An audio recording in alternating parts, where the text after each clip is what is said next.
ഇറാനും അമേരിക്കയും തമ്മിലുള്ള ബന്ധം വഷളാകുമ്പോഴും ഇതിനെയെല്ലാം പിടിച്ചു നിർത്തുന്ന ഒരു പ്രധാനി അരാക്ചി. ആരാണ് ഇദ്ദേഹം? എന്താണ് ഇദ്ദേഹത്തിന്റെ പ്രാധാന്യം? ഇപ്പോഴും അമേരിക്കയും ഇന്ത്യയും ചൈനയും ഇറാനും ഇറാഖും എല്ലാ രാജ്യങ്ങളിലും അവരുടെ സ്വാധീനം വളരെയധികം ശക്തമാകുന്ന സാഹചര്യത്തിലും ഇവർ തമ്മിലുള്ള ഒരു സൗഹൃദം ഉറപ്പിക്കുന്നതിന് വേണ്ടി പ്രവർത്തിക്കുന്ന ഒരു വ്യക്തിയാണ് ഇദ്ദേഹം. ഇറാനിന്റെ സാമൂഹിക ഉപദേഷ്ടാവും അതുപോലെ തന്നെ പല കാര്യങ്ങൾക്കും പല തീരുമാനങ്ങളും സ്വീകരിച്ച ഇദ്ദേഹത്തിന്റെ കഥ ഞെട്ടിക്കുന്നതാണ്. പല രീതിയിലുള്ള വിദ്യാഭ്യാസ നയങ്ങളും ഇറാനിൽ വേണ്ട പല കാര്യങ്ങളും സംസാരിക്കുന്നതിനും അമേരിക്കയുടെ നീതിനിഷ്ഠമായ ചിന്തകൾക്കും എതിരെ പ്രവർത്തിക്കുന്ന അരാക്ചി ആരാണ്? അമേരിക്കയുമായുള്ള ചർച്ചകൾ ഉൾപ്പെടെയുള്ള തന്റെ രാജ്യത്തിന്റെ ആണവ ചർച്ചകളിൽ നിർണായക പങ്ക് വഹിച്ച വ്യക്തിയാണ് ഇറാനിയൻ നയതന്ത്രനായ അബ്ബാസ് അരാക്ചി. നയതന്ത്ര സേവനത്തിലെ പരിചയസമ്പന്നൻ എന്ന നിലയിൽ ഇറാന്റെ വിദേശ നയം രൂപപ്പെടുത്തുന്നതിൽ അരാക്ചി വഹിച്ച പങ്ക് ഏറെ നിർണായകമായിരുന്നു.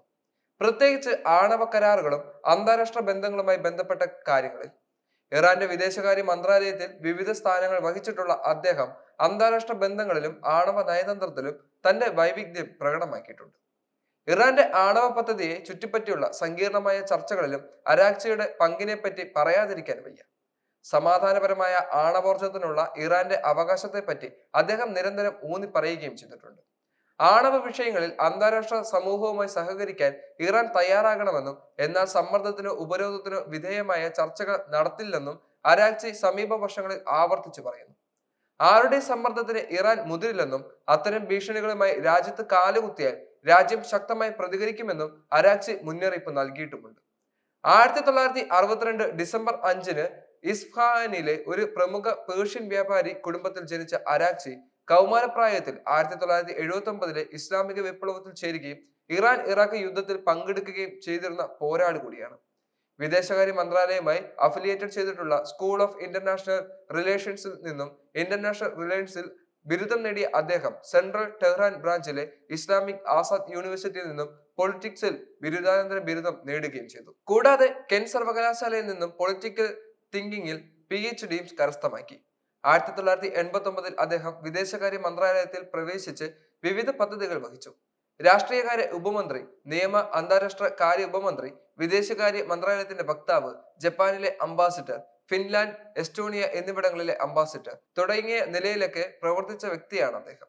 ആഗോളതലത്തിൽ ഇറാന്റെ ശബ്ദമാകുന്നതും അദ്ദേഹം തന്നെ. ഇറാൻ അമേരിക്ക ആണവ ചർച്ചകൾക്ക് നേതൃത്വം നൽകുന്ന ഉന്നത നയതന്ത്രൻ എന്ന നിലയിൽ അമേരിക്ക, റഷ്യ, യൂറോപ്യൻ രാജ്യങ്ങൾ എന്നിവയുൾപ്പെടെ ലോകശക്തികളുമായി അരാക്ചി ഇടപഴകിയിട്ടുണ്ട്. റഷ്യൻ വിദേശകാര്യ മന്ത്രി സെർജി ലെവ്റോവുമായി അദ്ദേഹം അടുത്തിടെ പ്രവർത്തിച്ചു. കൂടാതെ 2015 ആണവ കരാറായ സംയുക്ത സമഗ്ര പ്രവർത്തന പദ്ധതിയെക്കുറിച്ച് ഇരു ഉദ്യോഗസ്ഥരും സമാന അഭിപ്രായങ്ങൾ പ്രകടിപ്പിക്കുകയും ചെയ്തു. ആണവ ചർച്ചകൾക്കപ്പുറത്തേക്ക് വ്യാപിക്കുന്ന അരാക്ചിയുടെ നയതന്ത്ര ശ്രമങ്ങൾ ഇറാൻ ചരിത്രപരമായ കാര്യമായി സ്വാധീനം ചെലുത്തിയിട്ടുള്ള സിറിയയിലെ സാഹചര്യം ഉൾപ്പെടെയുള്ള പ്രാദേശിക വിഷയങ്ങളിലും ഇടപെടുന്നു. ഇറാനും അമേരിക്കയും തമ്മിലുള്ള സംഘർഷം വർദ്ധിച്ചു വരുന്ന പശ്ചാത്തലത്തിലാണ് അരാക്ചി നയിക്കുന്ന ആണവ ചർച്ച നടന്നത്. പ്രത്യേകിച്ച് ട്രംപ് ഭരണകൂടത്തിന്റെ പരമാവധി സമ്മർദ്ദം എന്ന പ്രചരണത്തിന്റെ കീഴിൽ ഇറാന്റെ എണ്ണ കയറ്റുമതി കുറയ്ക്കുന്നതിനും അതിന്റെ സാമ്പത്തിക പ്രവർത്തനങ്ങൾ പരിമിതപ്പെടുത്തുന്നതിനും ലക്ഷ്യമിട്ടുള്ള കർശനമായ ഉപരോധങ്ങൾ ഈ പ്രചരണത്തിൽ ഉൾപ്പെടുന്നു. ഈ സാഹചര്യത്തിൽ അമേരിക്കയുമായി നേരിട്ടുള്ള ചർച്ചകൾ എന്ന ആശയം അരാക്ചി നിരസിക്കുകയും ചെയ്തു.